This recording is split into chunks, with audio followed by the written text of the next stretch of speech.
Today, we're going to talk about a moment in history when the entire world of knowledge was torn down on purpose, only to be rebuilt from a single, unshakable thought. It's the story of how one man's radical doubt actually became the foundation for modern science. So let's start with a question for you. Really think about this. How do you know with 100% certainty that everything around you right now is real? That you aren't just in the middle of a very, very convincing dream? And now, what if that exact feeling of uncertainty, that deep, nagging doubt, was the actual starting point for all of science? What if it all began with one person who decided to use doubt not as a weakness, but as a tool to find the truth? We are diving into Rene Descartes' 1637 masterpiece, Discourse on the Method. For this explainer, we're drawing from the Wikipedia articles on both the book and on Descartes himself. And of course, the links to the bibliography are in the description below.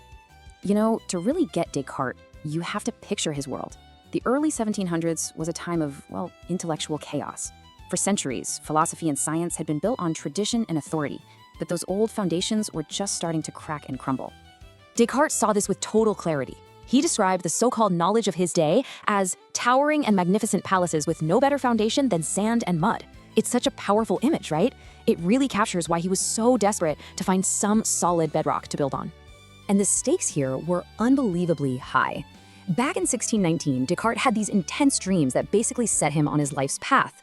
But then, just over a decade later in 1633, Galileo was condemned by the church. His crime? Suggesting the Earth wasn't the center of the universe. This whole event terrified Descartes, and it's why he delayed publishing his own work. And even after he died, his ideas were still seen as so dangerous that in 1663, his books were officially banned by the Pope. So what was Descartes' big solution to this world built on sand? Honestly, it was pretty extreme. He decided to take a mental wrecking ball to his own mind.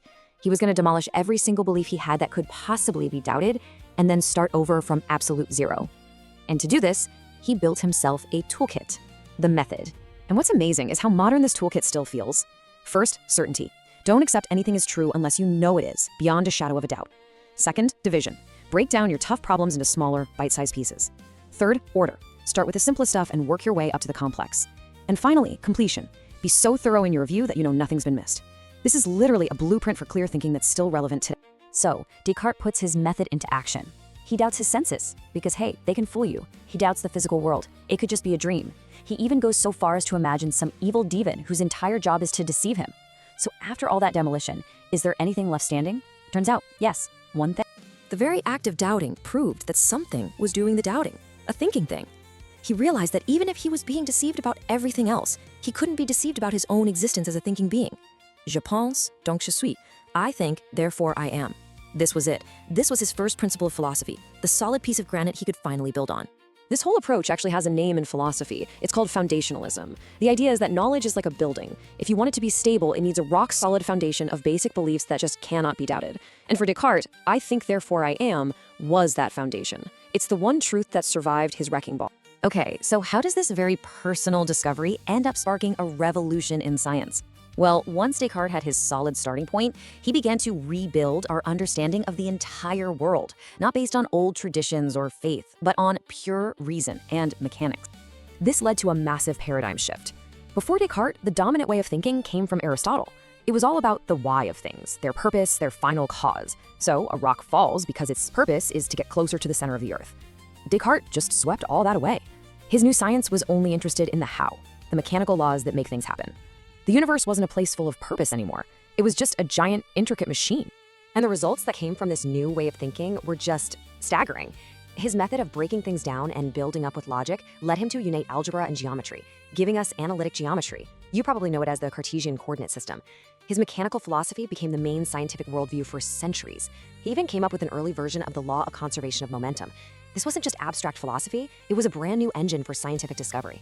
So, this is all fascinating history, but why should a 17th century philosopher matter to your work right now?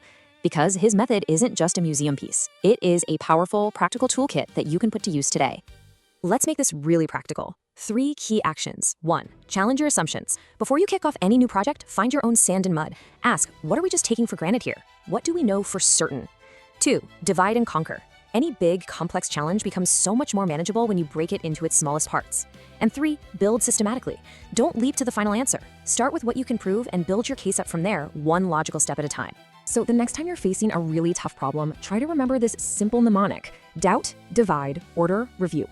Doubt your assumptions, divide the problem, order your steps logically, and review your work completely.